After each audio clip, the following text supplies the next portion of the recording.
Hello everyone, it's Mr. Bizarre here, once again stepping into the shadows to unravel tales of the uncanny, the enigmatic, and the deeply hidden. So, let's begin today's story.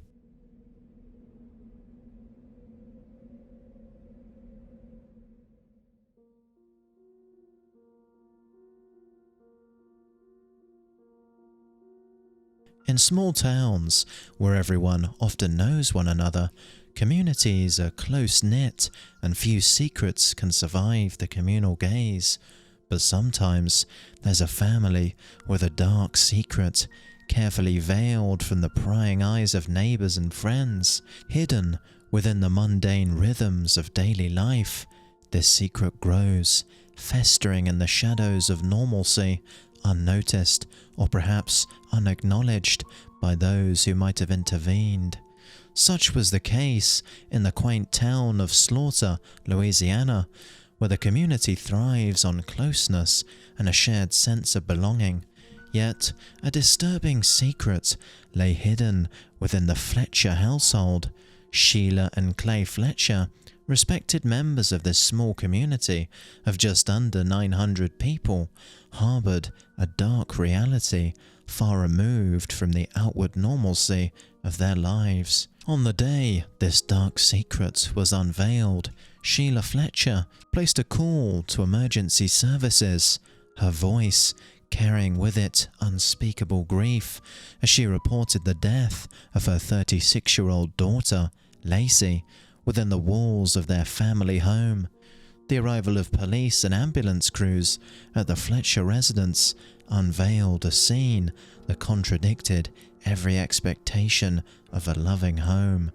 Greeted by Sheila and her husband, Clay, aged 65, first responders were not prepared for the harrowing conditions they were about to encounter. Lacey Fletcher, the couple's only daughter, was discovered in a state that words can barely describe, her lifeless body on the downstairs sofa, marking the end of her unseen agony. The immediate and overwhelming smell of urine and feces signaled the neglect that Lacy had endured, an indication of the severity of her condition that was difficult to comprehend.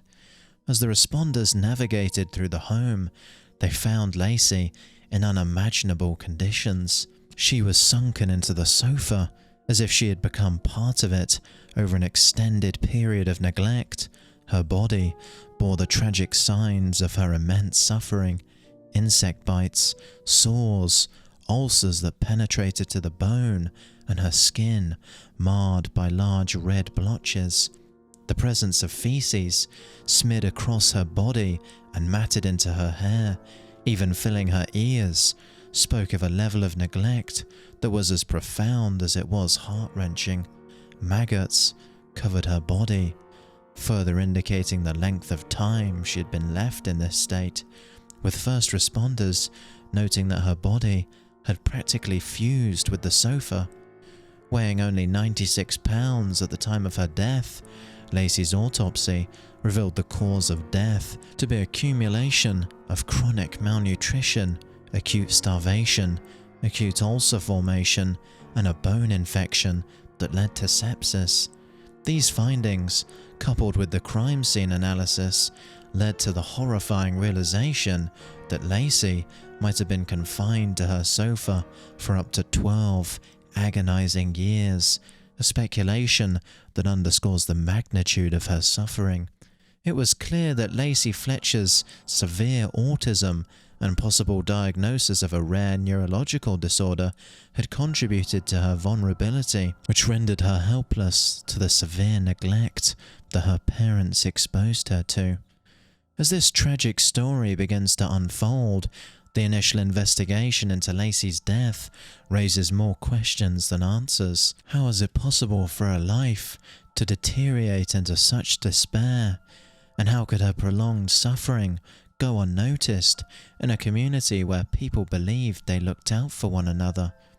The condition in which Lacy was found, her body merged with the sofa she had not left in years, covered in sores that reached to the bone, and surrounded by an environment that spoke volumes of her neglect, raised an unbearable question: why did her parents not act as her condition worsened so visibly and drastically?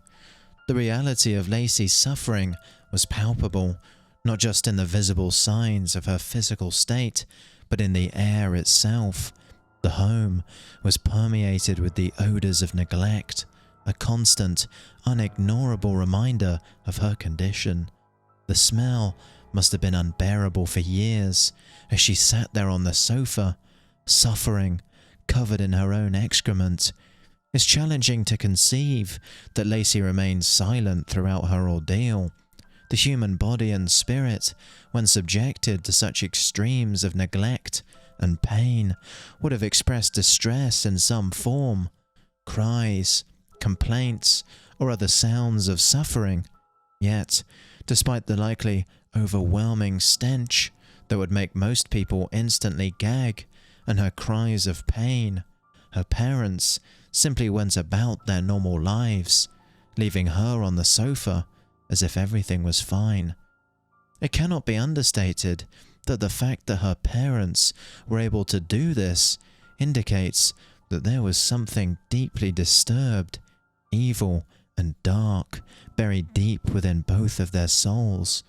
It is impossible for us to imagine how the minds of such twisted monsters operate, allowing them to let their innocent and vulnerable daughter lie helpless in her own filth, starving and suffering immensely for years at an end, literally rotting alive, yet go on with their lives as usual, like nothing was happening.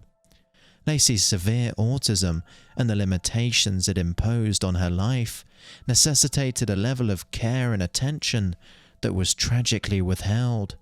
Her condition, rather than evoking a heightened sense of duty from her caregivers, seemingly became a justification for her state of living.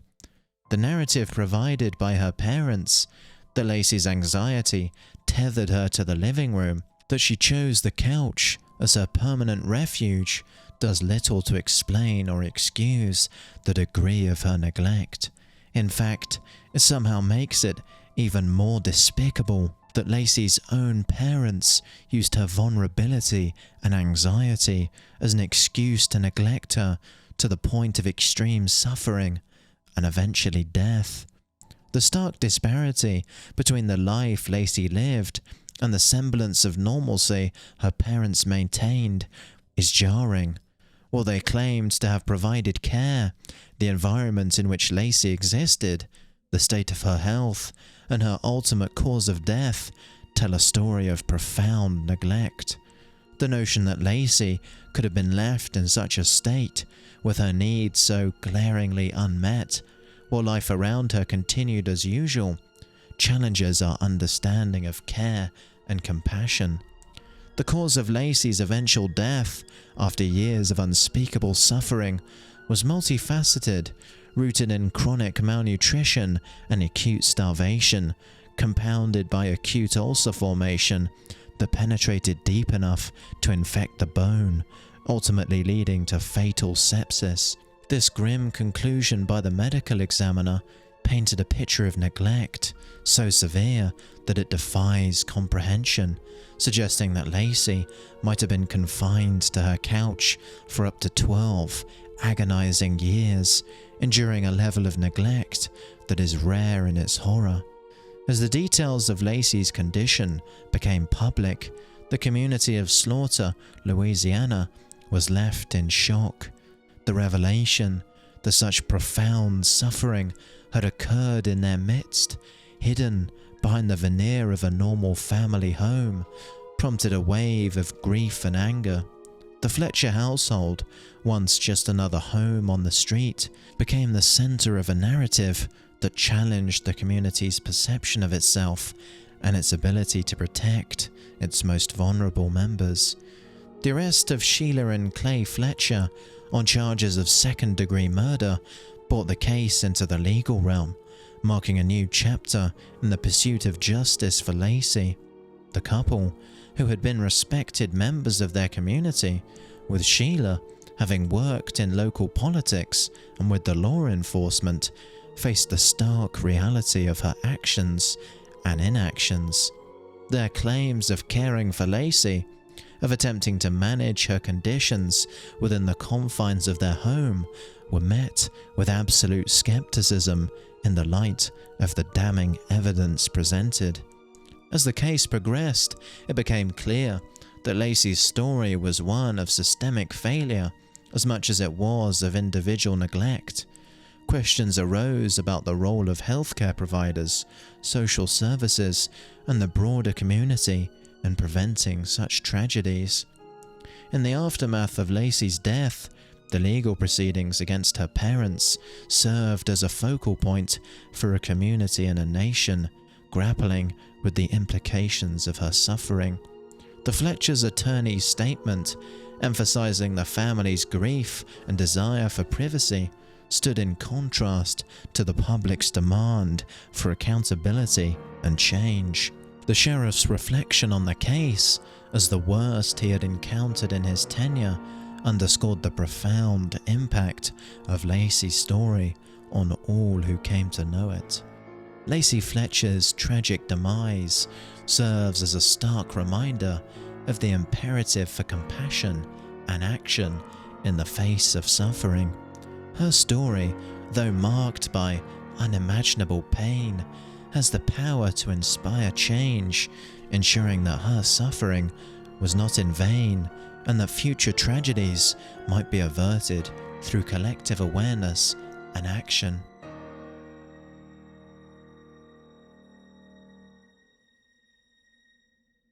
So that's it for today's bizarre story. Let me know what you think in the comments down below.